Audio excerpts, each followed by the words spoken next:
뉴스비하인드 오늘은 지역에 정말 관심이 있고 중요한 사업이 그것도 수도권의 경제 논리에 따라서 저쪽으로 자꾸 밀리고 있다는 우리한테는 별로 좋지 않은 소식과 지방의회 의원들 비리 일탈 얘기 여러 번 전해드렸습니다만 또다시 이런 소식 다시 전하고요. 이것들이 보궐선거로 이어지면서 우리에게 주는 의미가 뭔지 한번 살펴보겠습니다. 조정훈 오마이뉴스 기자 나와 있습니다. 어서 오십시오. 안녕하십니까. 이태우 대구문화방송 기자 나와 있습니다. 어서 오십시오. 안녕하십니까. 자, 조정훈 기자. 네. 제가 짧게 말씀드렸습니다만 이 달빛 고속철도 개인적으로 굉장히 안타까움이 크고요. 어떻게 보면 수도권의 경제 논리에 대해서는 저는 굉장히 분노하는 마음도 없지 않아 있습니다. 국회의원 261명이 발의를 했습니다. 달빛 철도 특별법. 그래도 일말의 기대를 했는데 끝내 국회 통과를 못했네요. 왜 이렇게 됐을까요? 예, 그렇습니다. 저도 상당히 기대를 많이 하고 있었는데요. 윤재옥 국민의힘 원내대표가 대표 발의했고 또 국회의원 261명, 사상 최대 많은 국회의원들이 공동 발의를 해서 주목을 받았던 달빛 철도 특별법이 사실 통과될 거라고 기대를 많이 했었습니다. 지난 5일 국회 상임위원회, 국토교통위원회, 교통법안 심사위원회에 처음 상정이 됐었는데요. 그렇지만 두 차례나 계류가 됐었습니다. 그리고 지난 21일 가까스로 통과가 되면서 올해 안에 통과할 수 있겠다 이렇게 희망을 가졌었습니다. 국회 본회의가 열린 지난 28일 통과될 것으로 기대를 했었는데 하지만 28일 통과를 하지 못했습니다. 지난 27일 열린 국회 법제사법위원회에서 달빛철도 특별법이 상정이 되지 않았는데요. 결국 이 때문에 해를 넘기게 된 것입니다. 법사위는 이날 특별법을 안건으로 다루지 않은 이유에 대해서 처리 법안이 상당히 많았기 때문이다. 그리고 또 달빛철도 특별법은 아직 쟁점이 남아 있다 이렇게 설명을 했습니다. 그렇지만 대구시와 광주시는 조금 아직도 희망은 버리지 않고 있는데요. 내년 1월 8일 열릴 것으로 예상하고 있는 법사위에 상정을 하고 그리고 1월 9일 열리는 본회의에서 통과되기를 바라고 있습니다. 그런데 아직까지 법사위 일정은 잡히지 않았고요. 그렇기 때문에 이마저도 상당히 쉽지는 않을 것으로 보여집니다. 네. 이태우 기자. 네. 이게 전에도 우리가 한번 전해드렸습니다,만 이 발의한 국회의원 숫자가 기록을 세운 숫자 아니겠습니까? 그렇습니다. 그리고 민주당 원내대표가 대구시의 홍 시장까지 만나서 전개 상황에 별로 문제가 없을 거라고 잘 될 거라고 별로 걱정하지 않았던 대목 아니겠습니까? 그렇습니다. 그런데 특별법이 발목 잡힌 이유가 어디에 있죠? 바로 예비 타당성 조사 때문입니다. 보통 줄여서 예타라고 부르는데요. 국가재정법 38조에 있는 조항입니다. 대규모 사업을 할 때 예산 편성과 또 기금 운용을 위해서 기획재정부 장관 주관으로 사전에 미리 타당성 검증과 평가를 하는 제도입니다. 달빛철도는 광주 송정역에서 경북의 고령을 거쳐 대구로 들어오면 서대구역까지 이르는데요. 그 총 길이가 198.8km입니다. 달빛철도 특별법은 이 지역화합이라는 이런 의미를 넘어서 국민 대통합이라는 더 큰 의미까지도 담고 있습니다. 영호남을 잇는 동서국토축의 중심축이라는 그런 의미에서 또 국토균형 발전의 촉진이라는 이런 의미까지도 더 담고 있는 것이죠. 하지만 정부는 이 달빛철도 특별법을 대구와 또 광주와는 다른 시각으로 보고 있습니다. 두 가지 점에서 그런데 첫 번째는 경제성이 없다는 겁니다. 두 번째는 예타 면제 조항 때문에 그렇습니다. 기획재정부와 국토교통부는 이게 예산이 많이 들어서 어렵다는 것이고요. 또 예타 문제는 특별법의 형식으로 예타를 피해가는 이런 법이 통과되고 나면은 나중에 이런 방식으로 예타를 피해가는 법들이 많이 나올 것이다. 그러면 국가 재정이 배겨나지 못할 것이라고 이렇게 중앙정부는 보고 있는 것입니다. 달빛철도는 지난 그 2021년 제4차 국가철도망 구축 계획에 포함이 되었었는데요. 그해 국토교통부가 그 사전 타당성 조사를 해서 발표를 했는데 비용 대비 편익이 0.483, 이를 넘지 못했습니다. 그것은 경제성이 떨어진다, 또 없다, 이런 뜻인데요.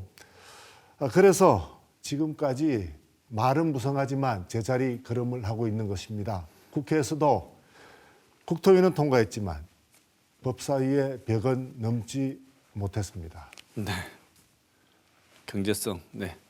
달빛철도 특별법 말씀 주셨습니다만 국토균형발전, 동서화합 굉장히 큰 슬로건이 걸려 있는데 이 두 개도 굉장히 중요한 내용이지만 더 중요한 것은 수도권 그리고 정치권이 계속 외치는 얘기 있지 않습니까? 입으로만 외치죠. 지역 소멸을 항상 걱정하고 있습니다. 이 지역 소멸을 막는 구체적인 어떤 동력이 될 수 있는 장치가 될 수도 있다는 이런 의미도 역시 담고 있는데요. 이 달빛철도 건설하자고 하니까 총선 앞두고 포퓰리즘 아니냐, 경제성도 없는데 총선용 포퓰리즘이다 이렇게 얘기를 하는데, 예, 일단 조정 기자, 네. 포퓰리즘 뭐에 포퓰리즘이라고 얘기합니까? 뭐 일단 얘기를 하는 게 그 아까 말씀하신 대로 수익성이 나오지 않는다라는 것이거든요. 이게 결국은 수도권 논리일 수밖에 없습니다. 지금 그 수도권 논리는 고속철도를 지금 일반 고속화 철도로 이렇게 달빛 고속철도를 변경을 해서 지금 상정을 해놓은 상태거든요. 그런데 이렇게 하더라도 사업 규모는 처음에는 11조 8천억이지만 줄어든다 하더라도 8조 7천억 원 정도, 약 3조 원 정도 줄어들게 됩니다. 그렇다 하더라도 결국은 경제성은 없다. 이게 수도권 논리인데요. 달빛철도를 개통을 하게 되면 빈 객차만 운행을 하다가 적자가 누적돼서 큰 부담으로 남을 수밖에 없다. 이렇게 얘기를 하고 있습니다. 2035년 그 기준으로 하루 수송 인구는 주중에는 약 7,800명, 그리고 주말에는 9,700명 정도밖에 되지 않는다. 이렇게 예상을 하고 있는데요. 결국은 그 수송률을 높일 대책을 찾거나 또는 그 비용을 최소화하려는 노력은 전혀 없다. 그렇기 때문에 이 달빛철도를 개설할 이유가 없다라고 보고 있고요. 또 묻지마 사업으로 인해서 결국 이 재정 부담이 된다면 그 재정 부담은 국민들, 특히 다음 세대가 빚으로 떠안게 될 수밖에 없다. 이렇게 주장을 하고 있습니다. 또 예타 면제 관련해서도 정부의 예산 편성권을 침해한다. 이런 주장도 하고 있는데요. 지리산 생명연대라든지 이런 시민단체들은 달빛철도 건설 계획은 제2의 4대강 사업이다. 이렇게 하면서 반대를 하고 있습니다. 영호남 화합을 저해한 책임은 그 지역민들이 아니라 결국 지역민들을 갈라치기 한 정치권인데 단순히 철도만 건설한다고 영호남 지역 갈등은 해소되겠느냐 이렇게 주장을 하고 있거든요. 네, 그렇습니다. 네. 나름 본인들도 주장의 근거를 가지고 하는 주장이겠습니다만 대구에서 광주로 가려면 한 분도 수도권 분들은 가보신 적이 없으신 게 아닌가 이런 생각이 듭니다. 정말 가기가 쉽지 않습니다. 그나마 지금 고속도로가 2차선으로 왕복 4차선으로 바뀌어서 그나마 수월해진 감이 있지만 이런 구조적인 문제가 있다는 것들을 직접 경험해 본 것들이 반영이 좀 되면 좋겠는데 일단 이런 비슷하게 얘기하는 사례들 또 있지 않습니까, 이토 기자? 네, 그렇습니다. 지난 4월 대구 경북 통합신공항 특별법 얘기할 때 조금 굉장히 우리한테는 이 비아냥에 가까운 얘기로 들리죠. 고추 말리는 공항 될 건데 왜 짓느냐 이런 얘기 있었죠. 윤희숙 전 의원입니다. 그때는 그 윤 의원이 무안공항을 이야기하면서 고추 말리는 공항이다 이렇게 이야기해서 아주 비난을 받았습니다. 윤 의원은 그 대구와 광주에 큰 공항을 만들더라도 그 공항이 실어 나를 게 뭐 있겠느냐라고 전문가들은 걱정한다 이렇게 이야기를 했습니다. 또 솔직히 까놓고 이야기해서 대구와 광주가 발전을 하지 못한 게 공항이 없어서 그런 것이냐라면서 이런 생각밖에 하지 못하는 그런 정치인들을 묻지마식으로 뽑아줬기 때문에 대구와 광주가 발전을 하지 못한다. 이런 식의 발언을 했습니다. 또 수도권 언론들은 그 지방에 공항을 건설한다. 이런 말만 나오면 이거는 혈세를 먹는 하마다. 이런 표현을 늘 하고 있고요. 중앙정부도 비용을 내세우면서 이거 퍼주기식 사업이다. 이런 식의 반응을 보이는 게 상례입니다. 네. 수도권 논리가 늘 이런 식인데요. 지역에서 왜 이런 주장을 하고 이런 특별법을 발의하는지 발전이라고 말하는 것은 아직 잘 모르는 것 같습니다. 사치스러운 말이고요. 지역에서는 항상 앞에 생존이란 말을 내걸고 있다는 것을 잊고 있는 것 같아요. 지역에서 대형 국책 사업이 필요한 이유는 상당 부분 생존과 관련돼 있지 않습니까, 조정 기자? 그렇습니다. 아무래도 그 지역에서는 SOC 사업은 생존에 불가결한 기초 인프라다 이렇게 인식을 하고 있습니다. 뭐 교통이 편리해야 지역에도 사람이 있고 또 지역에도 사람이 내려올 수가 있는데요. 사실은 지금은 모든 게 수도권에 다 집중돼 있지 않습니까? 그렇기 때문에 지금 그 비용 대비 편익을 따지는 기재부 논리대로 한다면 사실은 지역에는 뭐 도로 하나 놓을 수도 없는 아무것도 할 수 있는 게 없습니다. 이 때문에 지방과 지방을 연결하는 철도는 지역 간 협업을 활성화하는 중요한 기제다 이렇게 보고 있고요. 또 인적, 물적 교류가 촉진된다든지 동서화합이라든지 지역균형 발전의 그 지렛대 역할도 결국은 이 철도가 할 수 있다 이렇게 지역에서 보고 있습니다. 권역별로 추진되는 거점 도시가 연결된다면 영호남에 1,000만 명에 달하는 국토의 남부 광역 경제권 탄생도 상당히 기대가 된다 이렇게 보고 있고요. 이런 사례가 실제로 맞다라는 그 주장도 있습니다. 대구정책연구원에 따르면 광주 대구 고속도로가 확장이 된 후 2차선에서 4차선으로 확장이 된 이후에 대구와 가까운 고령이라든지 합천의 전출 인구가 상당히 줄었습니다. 대구에서 일할 수 있는 여건이 충분히 마련된 거죠. 출퇴근이 용이해졌기 때문인데요. 또 이렇기 때문에 달빛철도가 개통이 된다면 거창이라든지 함양 쪽에서도 대구에 출퇴근을 할 수가 있게 된다라고 보고 있습니다. 또 마찬가지로 광주와 가까운 남원이라든지 장수에서도 광주로 또 출퇴근이 충분히 가능해지거든요. 이 때문에 그 달빛철도가 지자체 인구 감소에 상당한 역할을 할 것이다 이렇게 보고 있고요. 또 지금 우리나라의 그 도로축이 남북축으로만 돼 있거든요.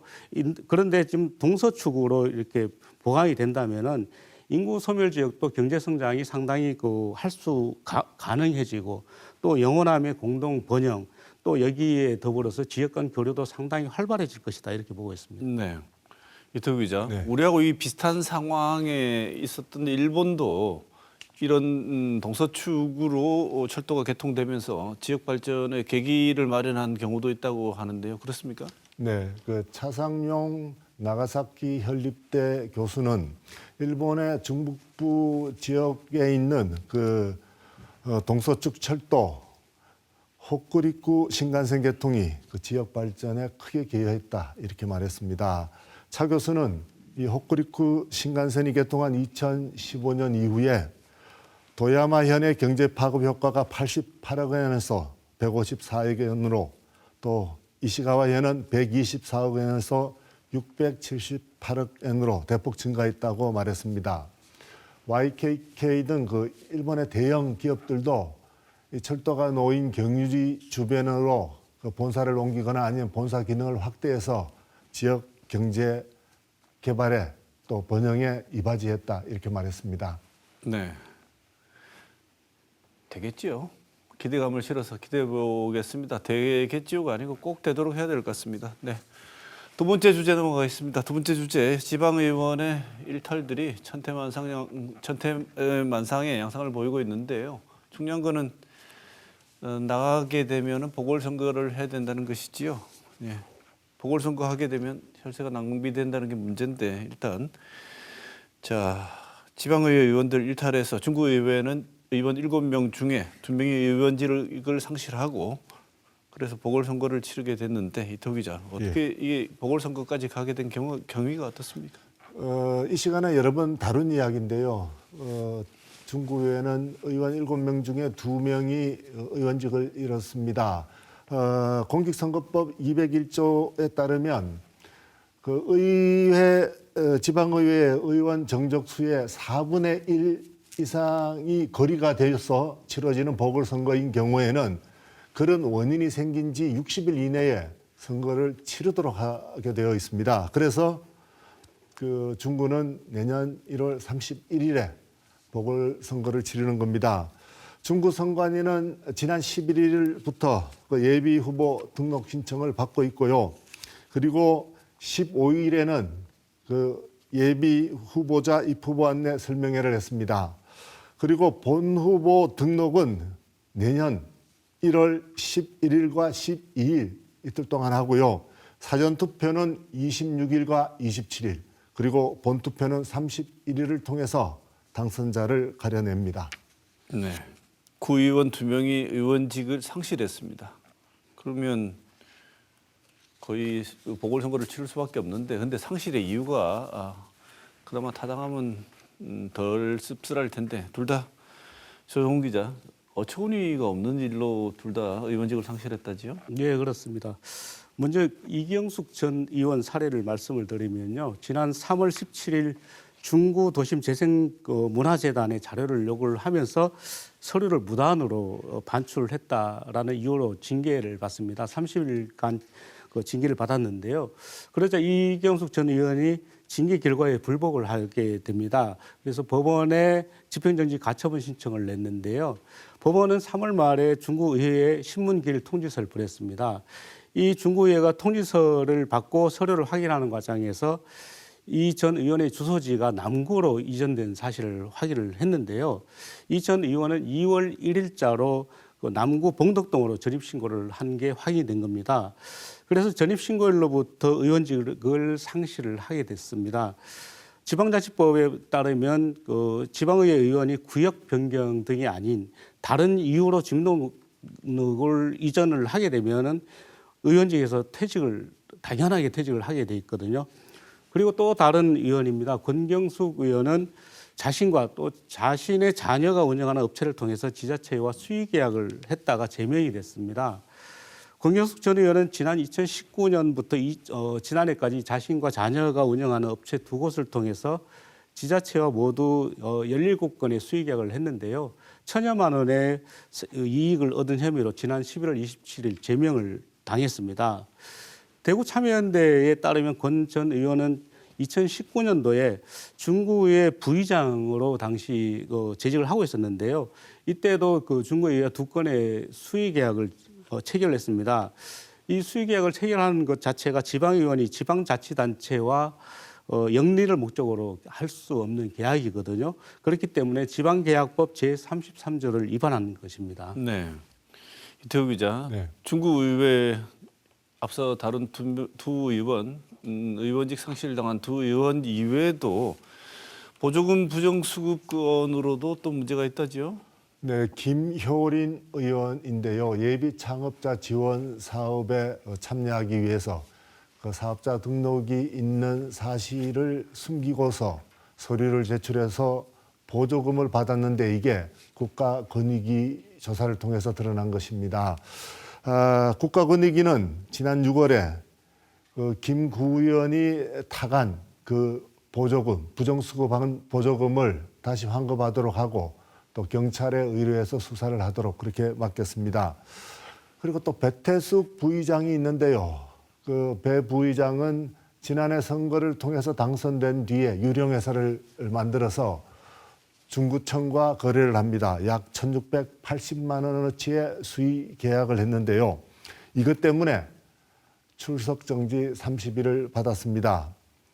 배 부의장은 그 권경숙 의원과 그 비슷한 일로 이런 일이 드러났는데 배 부회장은 출석정지 30일, 권 의원은 의원 자격을 잃은 이 형평성을 잃은 이 두 문제 때문에 여러 가지 말들이 나오기도 했습니다. 네. 조정 기자, 이런 일이 이 중구에만 있었던 일은 아닌 것 같아요. 주소지 옮겨갖고 의원직을 상실한 구의원이 수성구의회에서도 있다는데요. 한 의원은 주소지 이전해서 의원직 중구처럼 상실했고 또 다른 구의원 선거법 위반으로 지금 현재 수사 진행 중이라는데 어떤 얘기입니까? 참 이 이야기도 참 어처구니가 없는데요. 수성구의 배광호 전 의원이 주소지를 이전을 했다가 의원직을 또 상실을 하게 됩니다. 배 전 의원은 지난해 구의원에 당선된 이후 약 3개월 뒤인 9월 달에 수성구에서 경산시로 주소 이전을 했다가 2달 뒤인 11월에 다시 수성구로 주소지를 옮겼는데요. 수성구 선관위는 지난 11월에 한 제보자로부터 이 사실을 신고를 받게 됩니다. 그래서 처음에는 이 주소지를 옮긴 것을 확인을 하기 위해서 수성구 의회에 이 배 전 의원의 주소지 확인을 요청을 하게 되거든요. 그래서 배 의원으로부터 주민등록 초본을 받아서 확인을 해보니까 실제로 주소지가 이전이 됐던 겁니다. 그래서 11월 13일 퇴직 처리를 했습니다. 배 전 의원이 의원직을 상실을 하게 되면서 수성구에도 내년 4월 총선과 함께 보궐선거를 같이 치르게 됐고요. 또 한 사람입니다. 더불어민주당 소속 A 의원은 지난 11월 6일이었습니다. 수성구의 방문객들에게 제공하는 기념품을 반출을 했는데요. 자신의 지역구에 있는 특정 단체 회원들에게 제공을 한 혐의로 경찰에 고발을 당했습니다. 수성구 선관위는 한 주민의 신고를 받고 당초에는 무혐의 종결 처리를 했지만 다시 재조사를 진행을 해서 선거법 위반으로 경찰에 고발을 했습니다. A 의원은 전기 주전자 7개 그리고 우산 13개 등 모두 21만 4천 원 정도의 시가로 21만 4천 원 정도를 몰래 반출한 것으로 보고 있는데요. A 의원이 재판에 넘겨져서 벌금 100만 원 이상의 선고를 받게 된다면 의원직을 상실을 하게 됩니다. 네. 이태우 기자. 예. 앞서 우리가 말씀드렸습니다만 이 중요한 거는 잘못은 지방의 의원들이 했는데 뒷수습하는데 우리 세금이 들어간다는 게 더 화가 나고 문제가 되는 일 아니겠습니까? 그렇습니다. 시민단체에서는 사고 친 사람이 수습을 하고 그다음에 이 보궐선거에 기책 사유가 있는 정당 양심이 있으면 후보자 내지 말라고 요구하고 있다는데 어떤 얘기입니까? 일단 그 비용 문제를 보겠습니다. 그 중구 선관위에 따르면 그 1월 31일에 치르는 그 보궐선거 비용이 5억 5천만 원쯤 됩니다. 그런데 선거를 치르고 나면 보통 후보자들에게 그 선거 비용을 다시 내주는 그런 제도가 있지 않습니까? 그 보전 비용까지 고려한다면 한 6억 8천만 원까지 갈 수 있습니다. 이 때문에 그 시민사회단체들은 방금 말씀하신 대로 이 선거에 기책 사유가 있는 정당에 대해서는 후보자를 내지 마라 이렇게 요구하고 있는 것입니다. 구체적으로 보면 그 이경숙 전 의원의 경우는 더불어민주당이고요. 권경숙 전 의원의 경우는 국민의힘입니다. 대구 참여연대는 이 두 정당의 후보자를 내지 마라 이렇게 요구하고 있습니다. 만약에 이 두 당이 공천을 할 경우에는 국고 보조금 삭감 등의 정당의 책임을 따질 필요도 있다 이렇게 주장하고 있습니다. 네. 자, 오늘 준비한 소식 여기까지입니다. 뉴스 비하인드 취재하신다고 두 분 기자 수고하셨습니다. 오늘 여기서 마치겠습니다. 고맙습니다.